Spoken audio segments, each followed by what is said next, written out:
What's up, YouTube? We are down to 173 pounds, 3.5 weeks out from this photo shoot for Isotory, my sponsors. And here we are warming up for a heavy upper body day, or heavy for me right now. Here's my first set, just warming up the joints, getting everything loose, getting everything warm. You see that I switch my tempo and my range of motion up like every 5 reps. That's just to really warm everything up. So I'll start off doing fast, explosive reps, then switch it up to doing slow, full range of motion reps, then slow negatives, all with the very light dumbbells just to get everything warm, loose, and firing. Here is my final warm-up and acclimation set with the 100-pound dumbbells before beginning my working sets with the big boys, the 120s. Those are the biggest ones I have in my gym anyway. And they're about the biggest that I could press right now. Anyway, again, down to 173 pounds. I am feeling the strength loss big time. There's a video I did called My Sanctuary Gym Life, and in it I was 190 pounds, fat and happy, and I was pressing the 120-pound dumbbells for sets of 8 on incline. Huge contrast to today where I'm only doing sets of 5 on flat. Anyway, we are doing our sets of 5 on flat, like I said. Super excited, and it felt really good. The dumbbells definitely felt heavy, but they felt really good. Fun fact, I actually weighed these dumbbells because I was curious. I only said these old school metal dumbbells feel really heavy, and I know a lot of you agree with me. Like I went into LA Fitness the other day, and I used their like rubber-coated, thick-handled, nice 100-pound dumbbells. And oh my goodness, I felt like I could have done them for 1,000 reps. So I was curious. I was like, do they just feel heavier because like they're old and like the weight distribution's weird on them, or are they actually like inaccurate? So I brought my little metal scale in that's calibrated and all, and I weighed them, and these 120s actually weigh 122.8. So they are a little bit heavier, but not by much. I was expecting them to be like 5 pounds heavier because that's what they feel like. Anyway, guys, like I said, the sets of 5 went really good. The next workout I do, we're going to jump back into lower weights, probably using the 85-pound dumbbells, doing sets of 12. So we get the best of both worlds. Real slow, controlled, clean, high-rep workouts, and then the heavier overload workouts like this. As far as my strength loss that I mentioned earlier, it doesn't really mess with me at all mentally. It's just to be expected. I've done a bunch of cuts for a bunch of different bodybuilding shows over the years. And when I get really light, like when I step on stage at 150, I can barely bench press 225 for a few sets.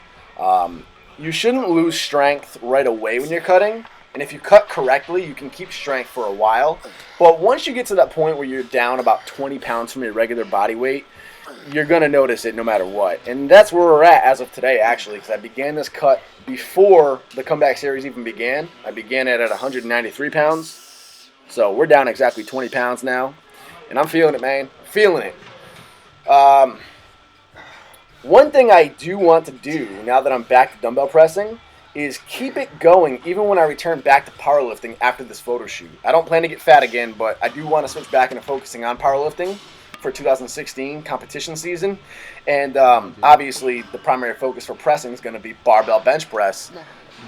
So on my secondary days that I usually do a variation like feet up bench press, I want to swap that out for dumbbell pressing and keep my dumbbell pressing going and try to get really strong in it. I feel like my dumbbell pressing is very disproportionate. Excuse me, I feel like my dumbbell pressing strength is very disproportionate compared to my barbell pressing strength.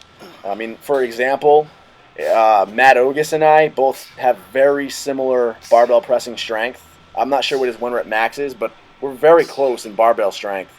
But when it comes to dumbbells, he can press the 150s for like a set of 5. I know right now I couldn't even press 150s for 1, so I feel like I could get my dumbbell pressing strength way up, and then I feel like that would actually have a nice carryover to my bench press. Possibly. Worth a try anyway. So that's the plan. Did my set of flat pressing with the dumbbells, then went on to incline pressing with the hammer strength machine. I keep it very simple these days. Now that we're getting closer and closer to the photo shoot, again, the volume is very low. So 3 main movements for chest: flat pressing, incline pressing, and then flies. For flies, I prefer this pec deck, specifically the one that we have at my gym, Ocean State. It has swiveling handles, which is really, really nice. Most pec decks don't. They have one set handle that you hold on to and you can't move it. This is my favorite pec deck, or my favorite fly motion, then cable flies. My least favorite is probably dumbbell flies because dumbbells are so reliant on gravity. I feel like once you get to the top of the rep, there's really no more resistance. Versus the flies, the cable flies in the pec deck, even at the top of the rep, the handles are trying their hardest to pull your hands away, so you're forced to keep your chest fully contracted at the center and the top of the motion. So for me, I feel like cables or pec decks are the best for flies. Next, we move on to shoulders. Shoulders are short and sweet as well. 2 movements: side lateral raises and bent lateral raises. Side delts, rear delts. And I do 5 sets total. The first 4 sets are 12 to 10 reps with as clean a form as I can possibly do, using 30 and 35-pound dumbbells. The 5th set is my overload set with the 45-pound dumbbells. And I use a little bit of a cheat in here. I use a little bit of momentum, but it's to really hammer away at that heavy weight and get that overload into the muscle. And I'll do as many reps as I can with these, which is usually about 8 reps or so after my first 4 sets. And then I drop down to the 20-pound dumbbells and burn out with those. And it feels really good. I gotta say, since I've been getting my strength up on lateral raises, my shoulders have been responding nicely to them. I'll admit, I focus on weight and overload with the main compound movements, but I never really focused on it with lateral raises. So at the beginning of this comeback series, I was doing my lateral raises with only 25-pound dumbbells at the most. And the 25s at that time were as challenging as the 45s are right now. But since this cut began, I've been focusing a lot more on just pushing heavier and heavier weight with these lateral raises while keeping as clean a form as I possibly could. And now 30s feel really easy. 35s are my normal working set for clean form, and 45s are my overload set for a set of 8 with not even that bad a form, I must say. So definitely don't neglect your smaller muscle groups, guys. The strength and the overload is always key to muscle hypertrophy. For rear delts today, I just did the reverse pec deck machine for sets of 15, really burning them out. Then I moved on to triceps. My favorite movements for triceps are probably close grip bench, dips, and skull crushers. But in the category of skull crushers, I put the dumbbell extensions that you see here. Now, if you do these fresh, you can go nice and heavy. You can overload like crazy. So fresh at the very beginning of a workout, I'll probably use the 120-pound dumbbells.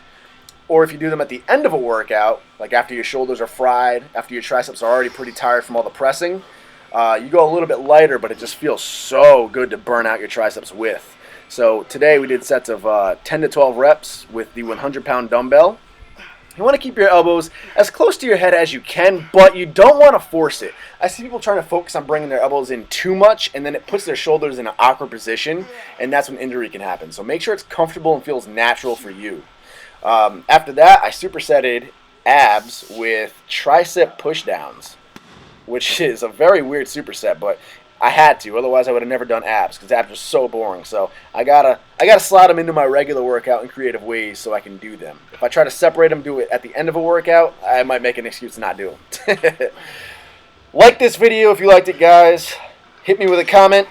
Peace.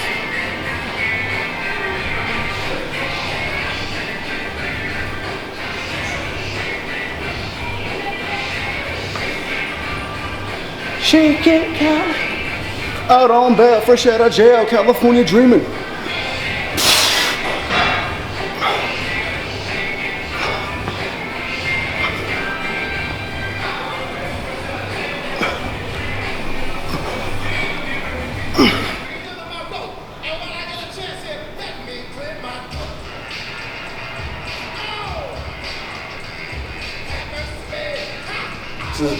What dumbbells are for.